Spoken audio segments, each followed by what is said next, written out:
this way. As soon as the spoilers came out this way, the people, me, that are part of the spoiling thing, because you know I like to read spoilers, I do not like to wait for a chapter. When that was released, it immediately began to flare up, and a part of me could understand why, but another part of me could not understand why. In the end, it's all because of that base breaking moment. This is Luffy. This is Luffy's character. It's sometimes as annoying as hell, but it's sometimes always completely what he's always been about. I guess in the end, the answer to this question is you take what you want, right? This is me, the Angry Anime Fan, the Despair Reviewer, and this is the chapter 922 of the One Piece chapter. One thing happened that a lot of people did not think would happen. And now that it has happened, a lot of people are actually angry. So what happened? Well, to put it in a basic way, Luffy punched Kaido. Yes, Luffy punched Kaido. And for some strange reason, the punch seems to be effective. Note, seems to be uh, affected. And I can agree, and that is what sent a lot of fans into crazy mode because, well, they're pulling that blah blah blah blah blah moment. Listen here, people. Kaido is meant to fall! Understand that. However, even I will complain if he got hurt even now. But he will get hurt later, okay? Maybe yes, Kaido will bounce back next chapter and then, you know, blah blah blah blah, kill, destroy almost Luffy and give them more time to recover and blah blah blah blah. However, my problem with that punch that seemed to be effective, which it probably wasn't, was the fact that Big Mom could not move. I mean, Big Mom did not move from one punch of a Gear Fourth. And you're telling me Kaido seemed to be capable of feeling a Elephanto gun? Granted, however, this was after the Katakuri fight, so definitely Luffy has powered up, but still, Oda, you cannot make Big Mom that invincible! It's annoying! Now to the summary of this chapter. First of all, we finally see Koala in a fishman karate suit, which is teaching that to Kung Fu Dugons. Either way, Kaido is indeed a dragon, as the other time people begins to collapse, and it turns out that they're heading towards Okabara town. As Law finally reveals to Kinemon that he was exposed. Of course, Sanji gets mad, but then suddenly he counters by saying, "You have no right to say that to me," and Sanji cannot say something. So yeah, it was definitely Luffy's fault because that's has always been Luffy's character. He has from start to now always gotten into trouble this way. It's his character, people. I know it is sometimes not that appreciated because, well, it's just something too immature like a kid. But if it was voiced by a man, I would have felt it was more acceptable. But yeah, it's like a running gag with Luffy that makes it both annoying and not annoying. Luffy is controlled by his emotions. I have even spoken about that in a previous Wano Kuri chapter. And that's how he always is, and that's how he always will be. Luffy will never think with his head. He will always think with his heart and his gut. That is all you have to realize. You don't have to like it, but that's how it is. So either way, Law goes after Luffy when Luffy runs to town. Because, well, if they get exposed any further, then this will all go up in smokes. Because Law is actually pointing out that Law and Luffy are currently the only one being pursued, meaning that they do not know about the rest of the alliance, which could work in their favor. But if Kaido do find out about that, well, we all know that could end up in failure. And given the despair that the arc is currently feeling, it's very likely they're gonna find out before they attack. Either way, Shotamaru hightails out of there. It's Kaido rem- apparently remembers Shotamaru, which seems to imply that yes, Shutamaru has met Kaido before. In fact, there was one thing I failed to notice last week that has been pointed out during the week, and that is Is it possible that Shotenmaru is actually Ashigura Giji, the toughest guy in Kuri until Lord Odin defeated him? The silhouette of Shotenmaru and Ashiguro is strangely similar. Cannot understand why I failed to realize that. The only difference seems to be their weapons. The only question I wonder, if this is really Ashiguro Giji, then how could such a loyal retainer of Odin become such a corrupted guy? I mean, he's stealing even from common people that have nothing to do with the grudge against the Beast Pirates.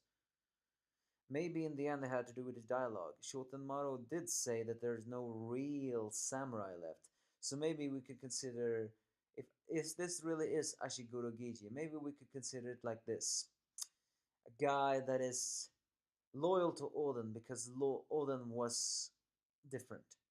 He's not loyal to any of the other people because in the end he considered them to be worms because they are weak and not like Odin.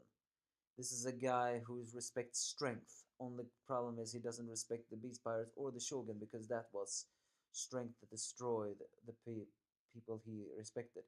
Maybe that's why he's such a jerk. Either way, Kaido appears to be drunk. We have already seen his gag.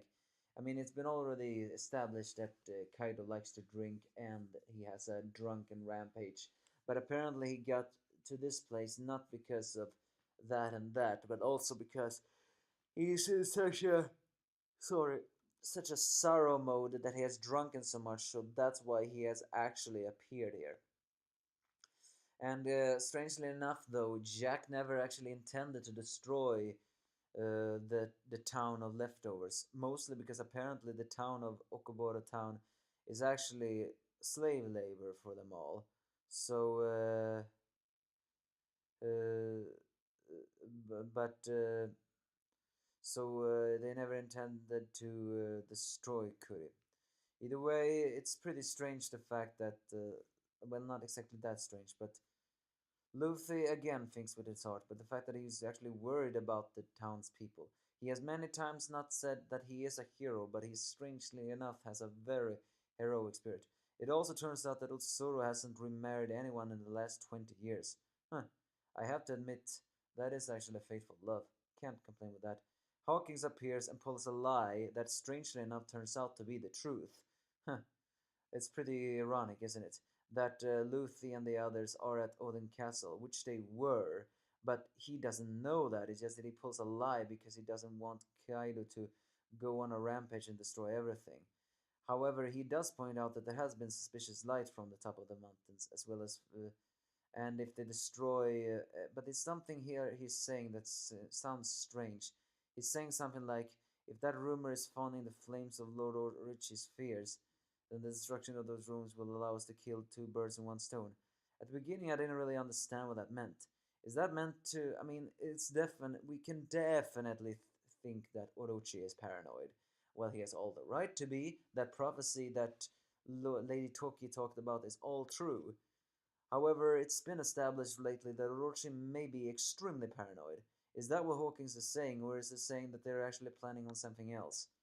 Either way, Kaido heads towards the castle as saying it's full with bad memories, and which is actually once again an irony that one of the things that I don't really 100% like about One Piece is the fact that we always pull this despair when it feels like the members are gonna get away. In the end, something bad luck happens, and this time it's bad luck of a lie that turned out to actually be true. Dramatic irony in its finest, as the drunk Kaido heads towards it, and we finally gets to see what how the castle of Odin got destroyed. This devil fruit that Kaido has is definitely sorry, is definitely a mythical Soen because he can breathe fire as he creates a heat breath or oboro breath or whatever, a fire, some kind of destructive blast that decimates the castle. It's worth noting that Shotenmaru doesn't really like that. Once again, putting the theory that yes, maybe this really is Ashiguro Giji. He is not loyal to the people of Okabara town and he doesn't like weaklings, but he is loyal to Lord Odin. Because if he could just have simply been a thief that didn't like that and that. However, judging from his angry reaction, Maybe that really is a Shigeru Giji, or at least someone who was loyal to Lord Oden's cause. It's just then, however, as a stranger appears, as Momonosuke turns out to be alright. I mean, maybe the gang managed to escape that breath, because they're just in another set of trouble. Once again, Luffy is controlled by his emotions. You hurt his friends, he will go on a rampage. He doesn't care if you're a Shibukai, or even if you're a Yonko now, or a Marine Admiral. It's his greatest strength and his greatest flaw. Because Luffy, before a law can stop him, practically teleports up to to Kaido's head and punches him with an Elephanto gun. The punch appears not to be effective, but it's worth noting that it does really seem to, like that on the Dragon Kaido, which is what a lot of people did not like. But mostly, I did not like that punch at the beginning because that simply meant that Big Mom is stronger. And I hate Big Mom. I wish I ever added her in my most hated One Piece character list because I hate the fact that Big Mom is immovable. And if you're making Kaido immovable, that's perfectly fine with me. Because there's something I pointed out in Twitter. I don't care how Kaido gets defeated. Just get defeated already. However, I also know he will not be defeated now. This is just for comedy. Or for despair. Probably Kaido's just gonna flick him away like this, and this is gonna give them some moments to escape. Either way, a mixed full chapters for a lot of people. But this is Luffy we're talking about. He is always like this. Give me your faults if you have any.